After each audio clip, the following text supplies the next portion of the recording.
farmer John Homeyard. I don't know how late we need to leave it. I mean, we're now 5 months in. They could have challenged this back in January. How much longer do they need to leave it? It's ridiculous to say, we can't look at this until some later date. We'll be out of business by then, so there's no point even doing it. And so will the other affected businesses. We'll go out of business if this is not sorted out rapidly. Mr. Homeyard says that one solution to the problem would be a new approach to the way in which water quality is assessed. Shellfish from the cleanest waters, Class A, can be exported to the EU and consumed with no further treatment. The primary solution that we need is to have a look at the way in which we interpret the classification system in this country. There are flexibilities in it that are available. Other countries use different flexibilities, and all we need to do is adopt those that are used in some of the other countries in Europe, and we would be classified as Grade A. Mr. Homeyard's MP also thinks this is the way forward and says he will be pressing ministers to pursue it. We need to go further and faster about the flexibility of our own domestic legislation. And in fairness, there's an extremely good report on this, the Seafish report, that talks about how we can change our testing regime, how we can ensure that there are appeals, how we can ensure that there's more stability around the gradations of our waters. I think those are the things that we have to push for. And myself and a few other backbench MPs who have and represent the shellfish sector and the fishing community are absolutely determined that we can try and push these things through, because that requires no changes from the European side. Now, Cheryl, you sit on the Commons Environment Committee, which produced a report into all of this a couple of weeks ago. In that report, you found that the government, because it hadn't consulted the industry sufficiently, had made a mistake in assuming that this trade could continue and assuring the industry to that extent. Now, the government rejects that. George Eustace, the Environment Secretary, said he didn't accept that finding when he was on this programme. But it then goes on to say, but if that's the case, that the government believes it's right, it's got a strong case, then it should urgently challenge the European Commission's stance. Well, listening to the Minister this week, it looks as if this is another of the committee's recommendations which the government's rejecting. I find it bizarre that if they're saying that it's not legal what the European Commission are doing, then challenge it in the courts.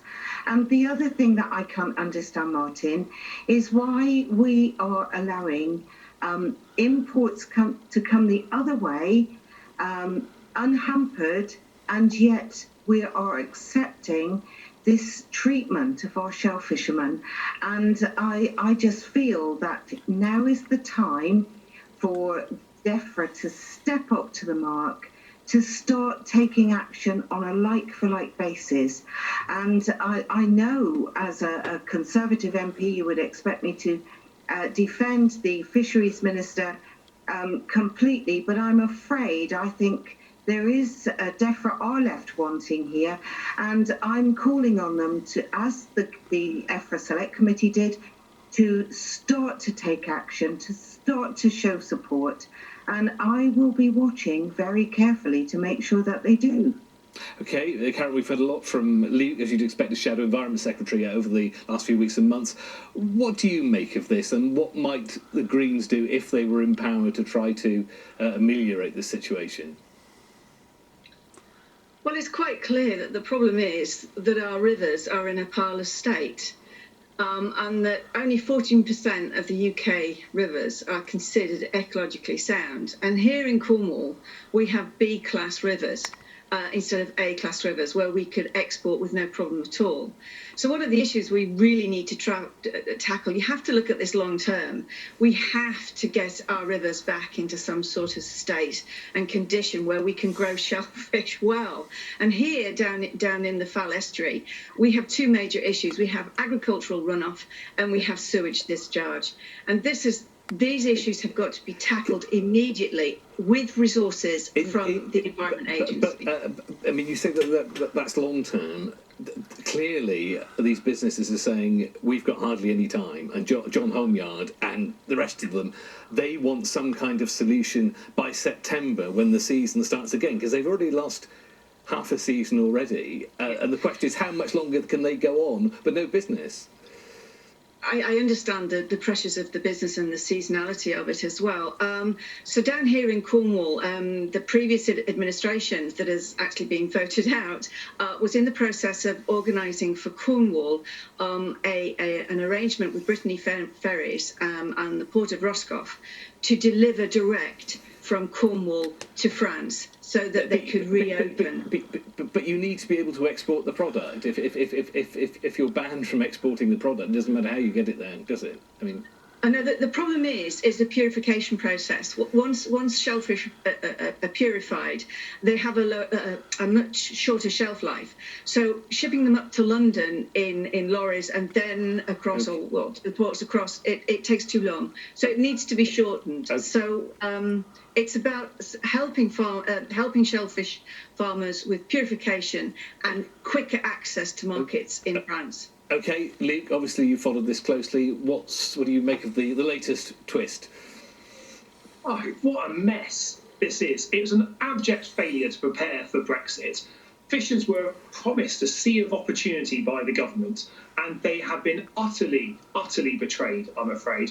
We do need ministers to get a grip on this situation, not only take action if they believe they've got a case, and I'm quite sceptical because I think the government's got this one wrong rather than the EU, but if the government does think they've got a case, they need to launch legal action. They need to get this ban lifted. Of course, we need to improve our water quality in our rivers, and I think that is long overdue. There's not a single river in the country that meets bathing quality standards that we should have.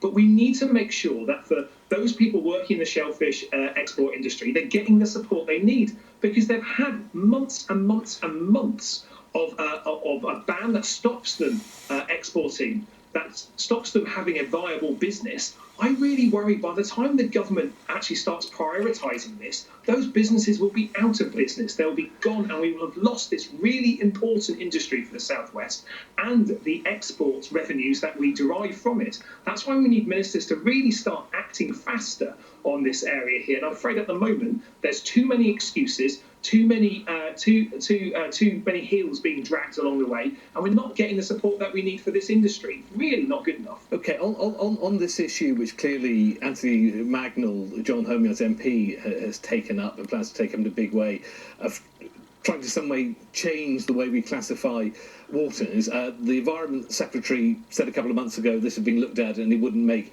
much of a difference. But at the same time, while there might be some people who are happy with that, there are others who clearly wouldn't be. This is the Chief Executive of Surfers Against Sewage, Hugo Tagholm. Yeah, I mean, moving the markers to make the status quo of pollution look acceptable, and that's really what I'm hearing from this. And what I haven't heard from any of this conversation is actually how we're going to tackle the polluters that are impacting our valuable shellfish producers around the southwest and around the rest of the country, and that's what we need to do, because those are the people making a profit at the expense of the environment and potentially at the expense of another valuable industry to coastal communities and to the rest of the nation. Right, Luke and Karen nodding along to a lot of that, and they've raised some of those issues. But Cheryl, in your case, I'm interested, given that obviously Anthony will be pushing this. He says other Conservative MPs with fishing constituencies might be. But I put it to you, there would be some unhappy people with this. And of course, the government, politically, the government is very, very keen to promote itself as green. So I'd suggest that, this might be a difficult sell. Well, the Environment Agency are taking a lot of action with regards to our water quality and have been for a number of years, Martin. And very, very clearly, we classify our waters in a different way to some European countries. Scottish waters, the majority of them are Class A. And if we can operate on a level playing field with Europe and get some of those classifications changed, that's absolutely the right thing to do. And just to correct something about the exports from Cornwall to France, It's not French legislation, I'm afraid, that's stopping these exports. It's the European Commission.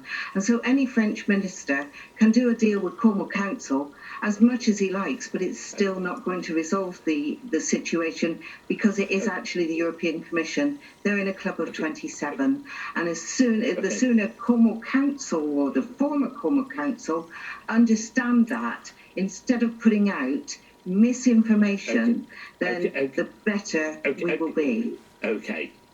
Now, the keeping of monkeys as pets is to be banned, the government announced this week in the Queen's speech. It's an issue which might ring a bell with long-standing viewers of this programme. Here's Cheryl talking to me about it 10